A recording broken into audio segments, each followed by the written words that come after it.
Hey everybody, Ken Adams, co-founder and president of P2P Labs here, coming back at you with some ramblings from an old telecom guy. And today, I want to introduce you to a special friend of mine who's also one of those old telecom guys, I gotta go. Phone Bill. Hey, and speaking of that, how did you come up with that, Phone Bill? It's kind of funny.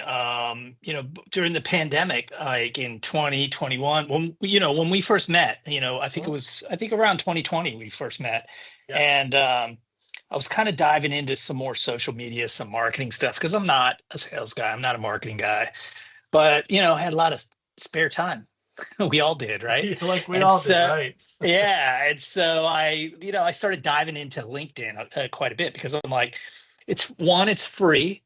Two, it's probably where a lot of my potential customers are. And so I need to learn it and things like that. And people are like, hey, you need like a tag, and so, I reached out to a couple friends that are very active on LinkedIn. And I'm like, hey, what do you think? And a good friend of mine who's actually in Australia came up with it, and so I actually asked a couple people, and they were like, "Oh, I don't know, that sounds like a phone bill, like a bill, like it's negative, right?" And so I said, "Okay, yeah, maybe you're right." And then I kind of let it stew for about a week or two, and I'm like, "Nah, I like it. I'm going with it." And so I just started using it, phone bill, and put it in, used it a lot in LinkedIn and signature lines and things like that. And the positive feedback is been incredible. I mean, that's how I get introduced. I mean, that's how you introduced me. Yes, And exactly. I was at IT Expo, which is down in Fort Lauderdale. You were there. And I just walked in the door, and they have those indoor escalators that you can go up to the second and third level, and you can see the people walking below you. And we're there for 5 minutes, and somebody going up the escalator goes, "Hey, Phone Bill," and the guy that was with me, Eric, that works for me, he's like, he just looks at me, he just shakes his head. He's like, "What do you do?" Yeah, and I'm like, "Hey, man, it's working. It's working." It is, yeah. I mean, everybody, well, everyone in the circles I know knows who Phone Bill is, right? It's fun. It's fun. And my partner at Upon AI, Jody Gonzalez, she works from home quite a bit, and she has an 8-year-old. And so Jody's usually talking to me on speakerphone. And so when her 8-year-old comes into the office, she looks at the phone, she sees who she's talking to, and she's like, "Hey, Phone Bill." So, Cool. it runs the whole gamut, and it cracks me up. Yeah. That's really good. That's really good. So, well, cool. Well, thanks for sharing that journey into your Phone Bill mantra there. That's really good. So today, what we're going to be talking about, Phone Bill, is what do a couple old guys like us do with this new technology we see, and what drives us to create a new business venture, after being in this for so many years. I mean, I'm 55 now, and I think you're near 60, maybe less than that. You look a lot younger, so a little over 60. But yeah, it's kind of. I remember when I waited for a little while to kind of make sure things were going to work out, and I went to my wife and I'm like, "Hey, I think I want to do this," and she's like, "What are you doing?" And she's like, "We should be traveling. We should be," and I said, "I've been in technology. I know I've been in technology since, well, to be honest with you, the late 80s, mid 80s to late 80s, and after college. And, I've seen a lot during that time frame, and so have you. Lots of spikes, lots of valleys. It's like a roller coaster ride with technology. And when you do it that long, it doesn't, it takes a lot to excite me, That's true. I'm sure you're the same. It is. One of the first networks I ripped and replaced was a token ring network out of everything, right? I mean, token ring. Does anyone even know what that is anymore? No, I'm sure they don't. ArcNet Yeah. was another one. Do you Oh ever yeah, remember that? ArcNet, yeah. Yeah, I mean that was like, you had to oh shoot, we have they had the dip switches on on the cards and you had to Uh-huh. set an address for each one. And yeah, so yeah, but anyway, we've seen a lot of technology during our um careers. We've seen and recognized the ability to find holes in the marketplace. And I know you found one, and you guys jumped on that with regards to, the addition of a platform, the addition to, service, Mhm. servicing other people that have platforms and things like that, what you guys are doing. And there was a hole there.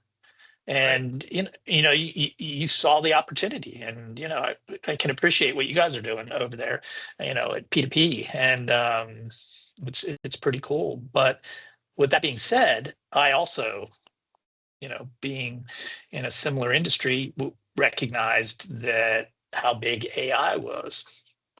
Definitely. Yeah. Massive right now.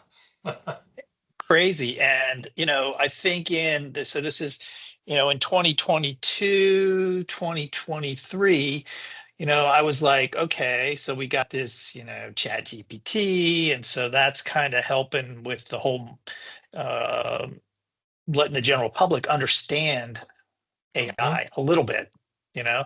So it's not like I'm having to teach people what AI is or what some of the capabilities are. They're already a lot familiar. A lot of people are really familiar with it, and so it makes it.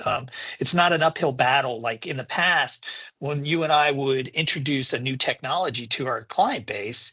We had to educate them. We had to Oh, it's a lot of education. Yeah. Yeah. from ground zero, right? Mhm. But now when I say, "Hey, Ken, let's talk about AI," you're like, "Oh yeah, I'm using AI. I'm Oh already yeah. using it for different things," and so that makes it easier. But when I sat back and said, "Okay, now in 2022 and 2023, that's great. There's a hole there, and people are going to figure out how to monetize it, right? And Right. turn it into a business." And not a lot of people have done it thus far, but one of the things being in telecommunications, the voice aspect interests myself and my partner Jody Gonzalez in Upon AI, Mhm. and we just thought, hey, there's a hole there. Conversational voice and telecommunications. There's a hole. Absolutely. Yeah. You know, when you think about how does a customer or a caller or whatever get to AI? Well, keyboard, right? Or Right. telephone, Pick up the phone. Sure. right? So, being telco people and not AI people, because there really weren't any AI people, it's all so new. Yeah. I'm like, we got to figure this out. For we got to figure out how to do this, for defensive purposes to protect our base.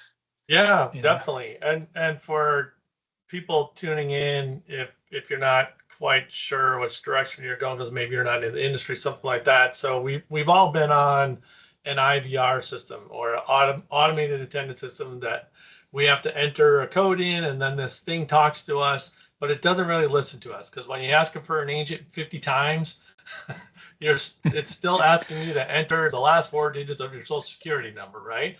So there's no intelligence behind that. It's just a menu tree basically on the phone system.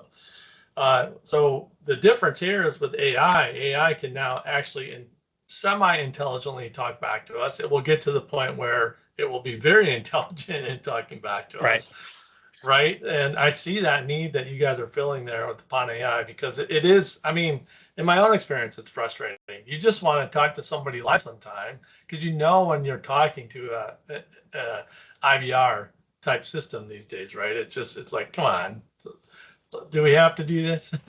Well, I think the interesting thing is what has uh, brought this all to the head is that in the past, other enterprises had that capability. Mhm. The power companies, the big banks, those kinds, they had the conversational voice bots, but it was very expensive. So with companies like OpenAI and Google getting in, and all the different tech companies driving the prices down, it really made it possible for the SMB marketplace, small and medium-sized businesses and enterprise, of Absolutely. course, to get into the game. And so I believe that in the past, you're absolutely right. They designed those systems not to let you talk to a human. Oh They yeah. don't want, whether it's insurance or whatever, they want you to, I mean, it's so meticulous. They want to, they want to make sure you get routed to the right place every time. And I've got some pet peeves, and that's one of them. I also think that going forward, that doing a deep fake on a conversational voice bot is not cool. I mean, Yeah. it's going to happen here probably by the end of the year, where I'm gonna say, hey, Ken, call this number, and you're going to be like, whoa, that sounds real. I like to announce that, hey, this is a bot, Yeah. but I can help you, at the same time. But we also, I call it pulling the ripcord. So when somebody says human agent, let me talk to somebody, that's pulling the ripcord. Right. Get out of the flow and let me talk to a human. So it's amazing technology. Yeah, it really is, and it's interesting and exciting that when we get up, like we said earlier, when we get to this part of our life, we're kind of looking like, okay, let me get that last 5 to 10 years in and start traveling with the family and enjoying life and stuff like that. Not many of us think, hey, let's just go start another business. Well, here we are. Right. So both of us saw a need. We're trying to plug some holes and stuff like that. So on that vein, what kind of advice would you give for other old telecom guys who maybe are displaced now, or maybe just don't know which directions to look at because they're so used to working for the bigger guys out there, and they've had that cushy base pay and the commission, or if they're engineers, they've had all the benefits, and now all of a sudden a whole bunch of us are looking at, oh, well, they're not hiring for experience anymore, they're hiring based on a number. And that's a much lower number than they pay us experienced people. So Yeah.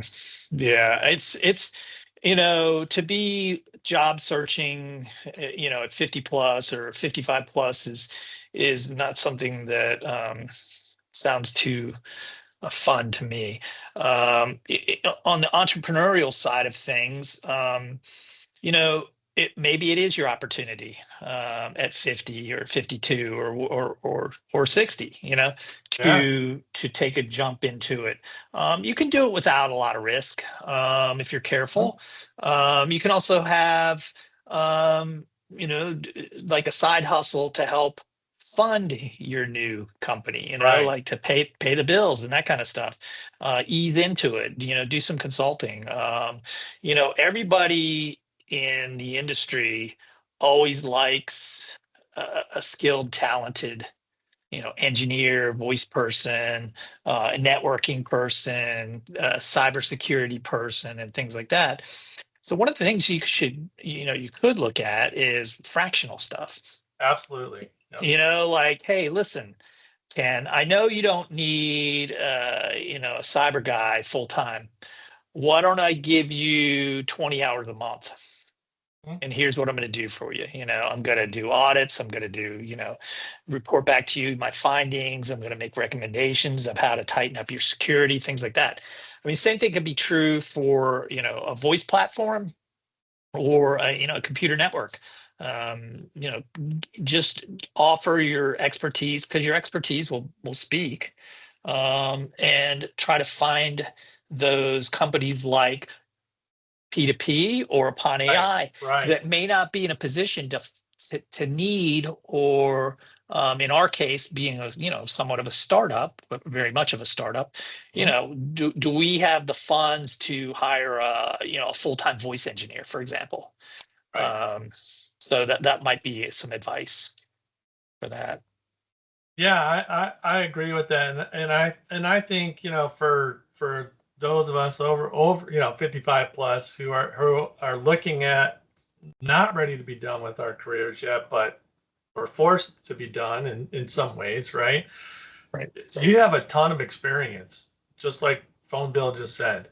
Capitalize on that experience somehow, right?